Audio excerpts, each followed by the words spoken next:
Hello everyone, I am Satish. Welcome to our YouTube channel APC Academy. 30 days 30 videos challenge में आज हम discuss करेंगे modern history के important topic vernacular press act के बारे में। जैसे कि हम जानते हैं आज 29 जनवरी है, तो भारत का जो पहला अखबार था, फर्स्ट न्यूज़पेपर, उसका नाम था बंगाल गैजेट। आज ही के ही दिन 1780 में जेम्स अगस्टस हिक्की के द्वारा उस पेपर को पब्लिश किया गया था। तो उसी के तर्ज पे आज हमारा टॉपिक भी प्रेस से रिलेटेड ही है, जिसका नाम है वर्नाकुलर प्रेस एक्ट, जिसको ब्रिटिश गवर्नमेंट ने इंट्रोड्यूस किया था। चलिए जानते हैं इस एक्ट के बारे में। तो जैसे कि वर्नाकुलर प्रेस एक्ट, इसको इंट्रोड्यूस किया गया था 1878 में। चलिए पहले इसके इंट्रोडक्शन को पार्ट को देखते हैं। तो जो वर्नाकुलर प्रेस एक्ट था, जिसको 1878 में लाया गया, इसको किसने लागू किया था? ब्रिटिश इंडिया ने। और बेसिकली इसका पर्पस क्या था? जो इंडिया में प्रेस थी, इंडियन प्रेस थी, उसकी फ्रीडम को लिमिट करना, साथ ही साथ जो भी वो प्रेस ब्रिटिश गवर्नमेंट की पॉलिसीज़ को क्रिटिसाइज करती थी, उनको रोकना। यानी वो पूरी तरह से इंडियन प्रेस को अपने हाथ में लेना चाहते थे, क्योंकि इंडियन प्रेस जो थी वो ब्रिटेन के द्वारा जो पॉलिसियाँ लागू की जाती थी ब्रिटिश भारत में, उनको क्रिटिसाइज करती थी। और इस चीज़ से जो थे वो अंग्रेज काफ़ी दुखी थे, क्योंकि उस समय क्या हुआ था, सेकेंड एंग्लो अफगान वॉर, जो कि 1878 से लेके 1880 के बीच में हुआ। इसी वॉर की बहुत सारी वीकनेस अंग्रेजी सरकार के सामने आई, तो इंडियन प्रेस ने उन वीकनेस को छापना शुरू किया, और जिसके कारण लोगों में प्रोटेस्ट जो था वो अंग्रेजी सरकार के लिए पैदा हो गया। उन्हीं चीज़ को रोकने के लिए उन्होंने क्या किया, प्रेस की फ्रीडम को लिमिट करने की कोशिश की, और जो उनका क्रिटिसिज्म किया जाता था उसको भी रोकने की पूरी तरह से अपनी जी जान लगा दी। वहीं बात करें उस समय ब्रिटेन के जो भारत में अफसर थे वाइसराय के रूप में, उनका नाम था लॉर्ड लिटन। लॉर्ड लिटन ने वर्नाकुलर प्रेस एक्ट को प्रपोजल दिया, और इस एक्ट को यूनानिमसली यानी बहुमत से वाइसराय की काउंसिल ने 14 मार्च 1878 में पास कर दिया, जिसके अंतर्गत वर्नाकुलर प्रेस एक्ट को एक तरह से उसमें ऑर्डर इशू हुआ कि वर्नाकुलर प्रेस जो है, वर्नाकुलर का मीनिंग आता है लोकल लैंग्वेज में, जो स्थानीय अखबार छपते थे यानी मैगजीन छपते थे, उन पे पूरी तरह से कंट्रोल करना। तो बेटर कंट्रोल किया गया, ऐसा ऑर्डर आया कि वर्नाकुलर प्रेस एक्ट की जो भी मैगजीन न्यूज़पेपर हैं उन पे अच्छा कंट्रोल होगा गवर्नमेंट का, और जो भी सेडिटिशियस राइटिंग यानी देशद्रोह के मामले उस पर लिखेगी, उनके ऊपर उनको पनिश किया जाएगा और उन मामलों को दबाया जाएगा। तो इस तरह से एज ए रिज़ल्ट ब्रिटिश ने क्या किया, क्योंकि ये ऐसा क्यों हुआ, ब्रिटेन की सरकार क्या करती थी, जो इंडियन प्रेस थी, न्यूज़पेपर मैगजीन वगैरह थी, उनको शत्रुओं की तरह बिहेव करती थी उनके साथ, यानी उनको अपना कंप्यूटर मानती थी, और पूरी तरह से इंडियन प्रेस को वो दबाना चाहते थे। चलिए हिस्टोरिकल बैकग्राउंड को जानते हैं कि ऐसा एक्ट लाने की ज़रूरत क्यों पड़गी ब्रिटिश की सरकार को। बात है 1857 के रिवोल्ट के बाद। 1857 रिवोल्ट के बाद क्या हुआ, जो यूरोपियन प्रेस थी, जब भी पॉलिटिकल कंट्रोवर्सीज पैदा हो जाती थी, तो यूरोपियन प्रेस जो थी वो हमेशा सपोर्ट करती थी गवर्नमेंट को, वो कभी भी गवर्नमेंट को क्रिटिसाइज नहीं करती थी।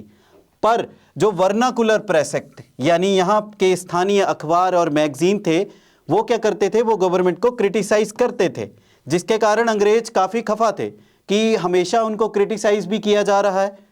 तो उसी के तर्ज पे क्या हुआ, जैसे ये वर्नाकुलर प्रेस एक्ट के अंतर्गत क्या किया गया, जो वर्नाकुलर प्रेस थी, लोग उस अखबार को पढ़ना ज़्यादा प्रेफर करते थे, और उसके अंतर्गत क्या हुआ, लोगों में जो पॉलिटिकल अवेयरनेस थी वो ज़्यादा जागी। उस अवेयरनेस के कारण वो लिटन की जो इंपीरियलिस्टिक पॉलिसीज़ थी उसके खिलाफ खड़े हो गए, कि लिटन ने ऐसी नीतियां लागू की हैं जो भारत के लिए हित में नहीं है, भारत के लोगों के लिए हित में नहीं है। और ये सारी जानकारी लोगों को कहाँ से मिली? वर्नाकुलर प्रेस से। तो बेसिकली लोगों को किसके बारे में पता लगा? Terrible famine. उस समय 1876-77 में भारत में सूखा पड़ा, वहाँ पे ब्रिटेन की सरकार ने जो भारत में काम कर रही थी कोई रोल अदा ना करा। सेकंड क्या हुआ, 1877 में ब्रिटेन की सरकार ने दिल्ली दरबार आयोजित कर दिया, जिस पे बहुत सारा पैसा खर्च किया गया।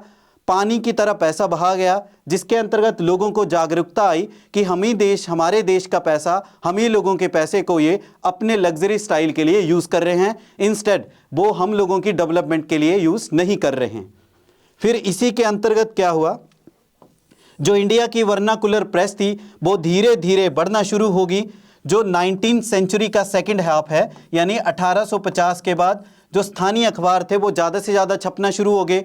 लोकल लैंग्वेज में बहुत सारे न्यूज़पेपर शुरू हो गए और एक तरह से ये वर्नाकुलर न्यूज़पेपर जो थे कैटालिस्ट का काम करना शुरू कर दिया। इन्होंने जो हमारी सोशो पॉलिटिकल अवेयरनेस है उसको जगाया लोगों में।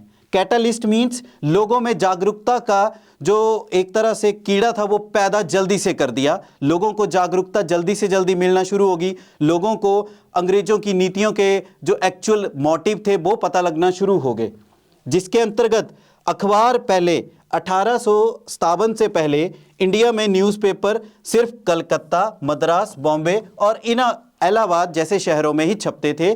बाकी जगहों पे अखबारों को पब्लिश नहीं किया जाता था। तो धीरे धीरे लेटर हाफ में क्या हुआ, न्यूज़पेपर छोटे छोटे कस्बों में भी छपना शुरू हो गए। और इसी के अंतर्गत क्या था, जो न्यूज़पेपर थे छोटे टाउन्स में आना शुरू हुए और वो न्यूज़पेपर वर्नाकुलर लैंग्वेजेस यानी स्थानीय भाषाओं में छपना शुरू हुए। इसका एग्जाम्पल है जैसे कि पंजाब का एरिया, वहाँ पंजाबी में छपना शुरू हो गए, गुजरात के एरिया में गुजराती में, फिर आपके महाराष्ट्र का एरिया मराठी में छपना शुरू हो गए। तो वैसे ही छोटे छोटे कस्बों में वर्नाकुलर लैंग्वेजेस में बहुत सारे न्यूज़पेपरों का छपना शुरू हो गया और उन न्यूज़पेपरों में क्या था, बेसिकली अंग्रेजों को क्रिटिसाइज किया जाता था। वहीं इस एक्ट को, इसी चीज़ को रोकने के लिए कि ऐसे तो लोग पूरी तरह से सरकार के खिलाफ हो जाएंगे, तो इसी चीज़ को रोकने के लिए सरकार ने इस एक्ट को पास किया 1878 में। किसकी अगुवाई में? उस समय के वाइसरॉय थे लॉर्ड लिटन, उनकी अगुवाई में। और जब इस एक्ट को पास किया गया तो भारत में इंग्लिश न्यूज़पेपर सिर्फ 20 थे और 200 वर्नाकुलर न्यूज़पेपर थे, यानी स्थानीय अखबार कितने थे? 200, और इंग्लिश कितने थे? 20। तो इस एक्ट को पास किया गया सिर्फ किस पे कंट्रोल करने के लिए? वर्नाकुलर न्यूज़पेपर्स को कंट्रोल करने के लिए। जिसके कारण क्या हुआ, स्थानीय न्यूज़पेपरों के कारण लोगों में जो पॉलिटिकल इश्यूज थे, राजनीतिक मुद्दों की अवेयरनेस ज़्यादा होगी और वो क्या करने शुरू कर दिया, उन्होंने लगातार सरकार से क्वेश्चन भी पूछना शुरू कर दिए अपने अधिकार के लिए कि अगर आपने ये चीज़ इनके हित में की है तो हमारे हित में क्यों नहीं था। इसके लिए फिर सरकार जो थी स्ट्रेस फील करना शुरू कर रही थी। तो एज ए रिजल्ट क्या हुआ, लॉर्ड लिटन ने इस स्ट्रेस के फेस को दबाने के लिए वर्नाकुलर प्रेस एक्ट को 1878 में पास कर दिया, जो कि सरकार के हित के लिए साबित हुआ शुरू के फेज में।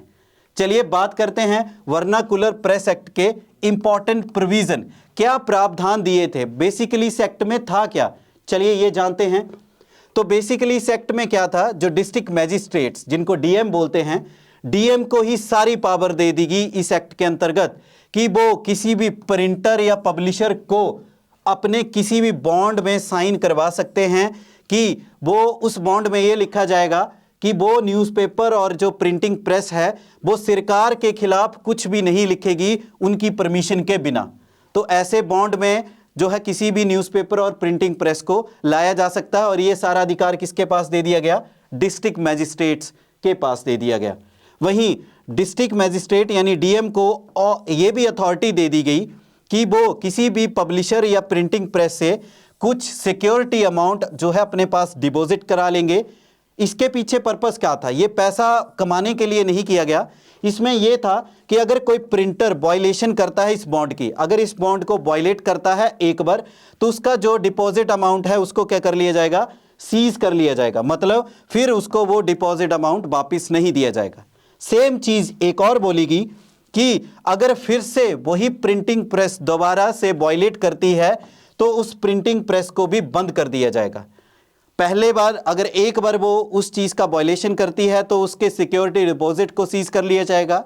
अगर वो फिर से उस चीज के वायलेशन करती है तो उस प्रिंटिंग प्रेस को ही बंद कर दिया जाएगा। और ये अथॉरिटी किसके पास दे दी? डीएम के पास।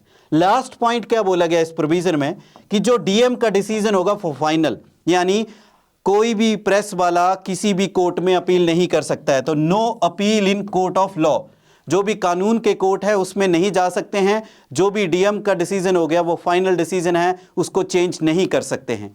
तो ये कुछ इंपॉर्टेंट प्रोविजन पास किए गए इस वर्नाकुलर प्रेस एक्ट के अंतर्गत। चलिए जानते हैं कि इस प्रेस एक्ट का इंपैक्ट कैसे पड़ा सोसाइटी में। जैसे ही इस एक्ट को पास किया गया तो कैसे इसका इंपैक्ट देखा गया। इस एक्ट को बेसिकली लोग काफ़ी दुखी थे क्योंकि बहुत सारे न्यूज़पेपर अंडर कंट्रोल हो गए थे ब्रिटिश गवर्नमेंट के अंडर, जिसके कारण इस एक्ट को नाम दिया गया गैगिंग एक्ट। बहुत बार एग्जाम में यह पॉइंट भी पूछा गया है, ब्रिटिश सरकार के किस एक्ट को गैगिंग एक्ट का नाम दिया गया था। तो जो वर्नाकुलर प्रेस एक्ट था इसको ही बोला था गैगिंग एक्ट। साथ ही साथ इस एक्ट के जो क्रूअल एस्पेक्ट जे थे वो क्या थे कि बेसिकली इस एक्ट के पास करने से सीधा ही डिस्क्रिमिनेशन, भेदभाव देखा जा रहा था कि ये सारे नियम इंग्लिश न्यूज़पेपर पे अलाउ नहीं थे और जो वर्नाकुलर प्रेस थी उस पे अलाउ थे। तो एक तरह से भेदभाव की भावना सीधे तौर से दिखाई दे रही थी। दूसरी चीज, इस एक्ट में किसी भी कोर्ट में आप अपील नहीं कर सकते हैं कि गलती से भी किसी कोर्ट को अगर ये चार्ज लगा दिए गए तो उसको माफ नहीं किया जाएगा, तो वो किसी भी कोर्ट में अपील नहीं कर सकता है। ये भी प्रोविजन इस एक्ट से देखा गया। तीसरा पॉइंट क्या आता है, 4 न्यूज़पेपर थे जिनके ऊपर इस एक्ट के अंतर्गत कार्रवाई की गई और वो 4 न्यूज़पेपर इंपॉर्टेंट है। एक है सोम प्रकाश, दूसरे का नाम है भरत मिहिर, तीसरे का ढाका प्रकाश और चौथा है समाचार। इन 4 न्यूज़पेपरों पे कार्रवाई की गई थी, इनको चार्ज लाया गया था वर्नाकुलर प्रेस एक्ट के अंतर्गत। वहीं इंसिडेंटली क्या हुआ, एक और न्यूज़पेपर था अमृता बाजार पत्रिका, इसको भी डर था कि इसके ऊपर भी चार्ज ना लग जाए इस एक्ट के अंतर्गत। इन्होंने ओवर द नाइट, रातों ही रात अपने आप को इंग्लिश न्यूज़पेपर में कन्वर्ट कर लिया। तो इस तरह से ये 5 न्यूज़पेपर इसमें हाईलाइट हुए हैं। वहीं बाद में जैसे इसका क्रिटिसिज्म बढ़ता गया इस एक्ट का, तो सरकार ने क्या किया, एक प्रेस कमिश्नर को अपॉइंट कर दिया कि वो प्रेस कमिश्नर क्या करेगा, वो किसी भी ऑथेंटिक और एक्यूरेट न्यूज़ को ही पब्लिश करने देगा। उस कमिश्नर का काम क्या होगा, वो न्यूज़ को चेक करेगा, उस न्यूज़ की ऑथेंटिसिटी को चेक करेगा और उसको एक्यूरेसी को चेक करेगा, फिर उसके बाद ही पब्लिश होगी, यानी सेंसरशिप। सेंसरशिप का मतलब जो जो अंग्रेजों के हित में बातें हैं उनको ही छापा जाएगा और जहां पे उनके क्रिटिसाइज किया गया है तो उस चीज़ को वो इंप्लीमेंट नहीं किया जाएगा। वहीं इस एक्ट का करीबन 4 साल तक कड़ा जो है विरोध किया गया भारत में और इवेंचुअली क्या हुआ, बाद में जो वाइसरॉय बने लॉर्ड रिपन, उन्होंने इस एक्ट को वापस ले लिया 1882 में। तो 1878 में ये एक्ट पास हुआ और 1882 में इस एक्ट को वापस ले लिया गया। तो बेसिकली ये इंपैक्ट देखे गए हैं वर्नाकुलर प्रेस एक्ट के सोसाइटी में। चलिए जानते हैं, हमारे पास कुछ इंपॉर्टेंट क्वेश्चन है इस टॉपिक के बेस पे। फर्स्ट क्वेश्चन क्या है, कंसीडर द फॉलोइंग स्टेटमेंट्स। यहां पे हमारे पास 2 स्टेटमेंट्स दी गई हैं। फर्स्ट स्टेटमेंट में क्या बोला गया है, वाइसरॉय लॉर्ड रिपन ने वर्नाकुलर प्रेस एक्ट को 1878 में इंट्रोड्यूस किया था, ये फर्स्ट स्टेटमेंट है। सेकंड स्टेटमेंट में बोला गया है वाइसरॉय लॉर्ड लिटन ने वर्नाकुलर प्रेस एक्ट को रिपील यानी वापस ले लिया था 1882 में। अब यहां पे 2 स्टेटमेंट दी गई हैं, दोनों ही स्टेटमेंट क्या है, इनकरेक्ट, क्योंकि इंट्रोड्यूस लिटन ने किया था और रिपील लॉर्ड रिपन ने, तो बिल्कुल अपोजिट पॉइंट है। इसके अकॉर्डिंग ए स्टेटमेंट भी इनकरेक्ट है, बी भी इनकरेक्ट है। अब क्वेश्चन को पढ़ते हैं ध्यान से। तो यहां पे बोला गया है which of the following are incorrect statements. Incorrect तो दोनों ही हैं, तो इसके अकॉर्डिंग करेक्ट आंसर आ जाएगा C option, both A and B are incorrect statement. ये चीज एग्जाम में बहुत बार देखी जाती है, यहीं पे ही स्टूडेंट्स जो हैं एग्जाम में क्वेश्चन को अटेम्प्ट करते टाइम गलती कर देते हैं। चलिए सेकंड क्वेश्चन देखते हैं। सेकंड क्वेश्चन है कि जो वर्नाकुलर प्रेस एक्ट था 1878, इसके अंतर्गत कौन से सेक्शन था इंडिया में उसकी प्रेस के ऊपर टारगेट किया गया। तो बेसिकली वर्नाकुलर प्रेस एक्ट जो था बेसिकली इसने टारगेट किया था जो वर्नाकुलर न्यूज़पेपर थे, वर्नाकुलर यानी स्थानीय भाषाओं में जो न्यूज़पेपर छापे जाते थे उनको ही टारगेट किया था। तो इसका करेक्ट आंसर आ जाएगा C option, vernacular language newspaper को ही टारगेट किया गया था, क्योंकि वो स्थानीय भाषाओं में अंग्रेजी सरकार के खिलाफ उनका जो क्रिटिसाइज था उसको छापते थे, लोगों को अवेयर करते थे कि किस तरह से वो सरकार जो थे हम लोगों का शोषण करती है। तीसरा क्वेश्चन देखते हैं इस टॉपिक के बेस्ड, इनमें से कौन से न्यूज़पेपर था जिसको चार्ज नहीं किया गया था वर्नाकुलर प्रेस एक्ट के अंतर्गत। यानी 4 न्यूज़पेपर दिए हैं ऑप्शन में, इसके 4 में से ऐसा है जिसके ऊपर केस नहीं चला था इस एक्ट के अंतर्गत। वो था हमारा सी ऑप्शन, अमृता बाजार पत्रिका। केस चलने ही वाला था, पर इन्होंने रातों ही रात अपने आप को इंग्लिश न्यूज़पेपर में कन्वर्ट कर लिया। तो इस तरह से इस वीडियो लेक्चर में हमने इंपॉर्टेंट टॉपिक देखा, वर्नाकुलर प्रेस एक्ट, और इससे रिलेटेड इंपॉर्टेंट क्वेश्चंस भी देखे। अगर आप लोग भी डीप लेवल पे एचएस की तैयारी करना चाहते हैं, जुड़िए हमारे प्लेटफॉर्म एपीसी एकेडमी के साथ। बहुत ही जल्द एचएस 2025 के लिए हम बैच स्टार्ट करने जा रहे हैं। Thank you, have a nice day.